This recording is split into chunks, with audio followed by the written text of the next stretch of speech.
Back with the book Awaken to Superconsciousness, Chapter 2, Part 3. We will talk about the spine as a magnet, meditation is for all, reincarnation as a necessity for human development, and a meditation exercise. This is page 36 of the chapter, and we begin. We begin the reading of the spine as a magnet.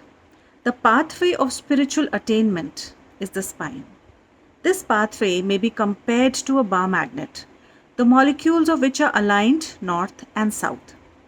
The larger the number so aligned, the stronger the magnetism in that bar of steel. In human beings, the more the energy in the spine is directed up towards the brain, the stronger is its own magnetism.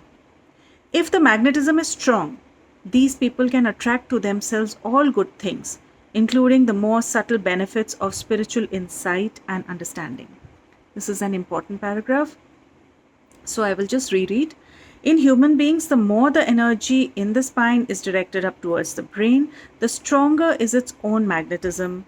If the magnetism is strong, these people can attract to themselves all good things, including the more subtle benefits of spiritual insight and understanding. Magnetism in physics is also generated by an electric current. The stronger the current, the stronger the magnetic field. The flow of energy in the spine similarly generates a magnetic field, animal or spiritual, depending on the quality of consciousness behind that energy. This power functions on much the same principle as electromagnetism, but in its own way, far more powerful. As the strength of electromagnetism depends on the strength of the electric current, so our personal magnetism depends on the strength of our will, the determinant also of the strength of our energy flow. As we all know, will is directly proportional to energy, which is directly proportional to magnetism, which is directly proportional to attraction. The stronger our magnetism, the more infallibly we attract to ourselves whatever it is we seek in life. As cosmic energy is a vibration of divine consciousness, so our bodily energy and the energy we project into the world around us is the projection of our human will. The stronger that will, the greater also will be the flow of energy. Consequently, the greater also will be our magnetic field. As a person evolves spiritually, it becomes vitally important for him to harbor thoughts that are benign and uplifting. For by negative thinking, he may attract to himself and to others the very things he fears for himself and for them. Meditation is for all. Meditation is the best way to speed up the process of spiritual evolution, regardless of the stage a person has reached on the long staircase to enlightenment. Even those on the first flight, which we read in the second part of this chapter, even those on the first flight can benefit from meditation, though the more likely time for taking up meditative practices is on the third flight, that of ego expansiveness. The Bhagavad Gita states, "By steadfast meditation on me, even the worst of sinners speedily comes to me." Meditation is, as I have said, a process of ever deeper relaxation. We usually think of relaxation as a sinking downward into passivity and sleep. There is, however, a higher kind of relaxation which involves a response to the call of the soul. The more consciously we respond to that call by meditating and offering up our heart's devotion, the more we find ourselves relaxing, not downward into subconsciousness, but upward into superconsciousness, drawn there by the gravitational pull of divine grace. It was to clarify this higher call that the caste system evolved in India.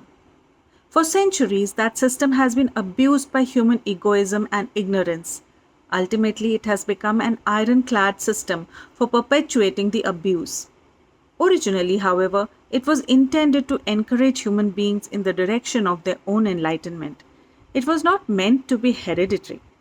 The Shudra, peasant, the Vaishya, merchant, the Kshatriya, warrior or political leader, and the Brahmin, priest, were simply levels of spiritual development. As the Indian scriptures state, a Brahmin is not truly a Brahmin unless he lives in the consciousness of a Brahmin. Reincarnation as a necessity for human development.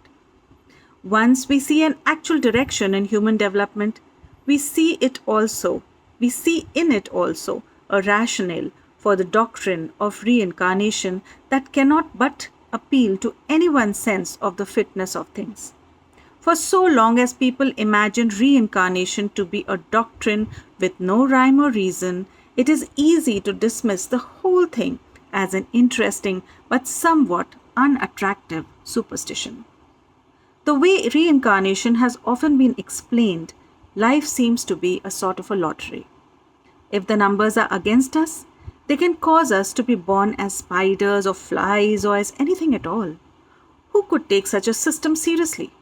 But if there is a direction to human evolution, and especially if evolution can take us to the heights of consciousness, then it seems obvious that more than one life is needed to complete an ongoing process that we see happening around us all the time. Whatever level you have attained yourself in your spiritual evolution, you can progress more rapidly if, in meditation, you direct your energies and consciousness up the spine and expand them outward from the ego to include the happiness of all in your own happiness. Jesus Christ said it all when, quoting the scriptures, he stated, "Thou shalt love the Lord thy God with all thy heart and with all thy soul and with all thy strength and with all thy mind and thy neighbor as thyself." Meditation is the highway to this state of perfect enlightenment. A meditation exercise. Sit upright, keeping your spine straight and your body relaxed. To relax completely, first inhale deeply, tense your whole body. Then exhale forcibly and relax. Repeat 2 or 3 times. Now, holding your body very still, think of your skin as the outer crust of our planet Earth. Within this crust is contained everything. The Earth's rivers are the blood coursing through your veins. The oceans with their mighty tides are your lungs. The woods and the forests are the hairs on your head and on the skin of your body. The plains are the broad expanses of your back and abdomen. The humble receptivity of the valleys is expressed in the upturned palms of your hands. The hills and the mountains are your shoulders and cranium. The wind blowing over the earth is your breath. God's love for all the world radiates outward like a light from your own heart. Send love outward in blessing to all humanity, to all creatures, to all things moving and unmoving everywhere.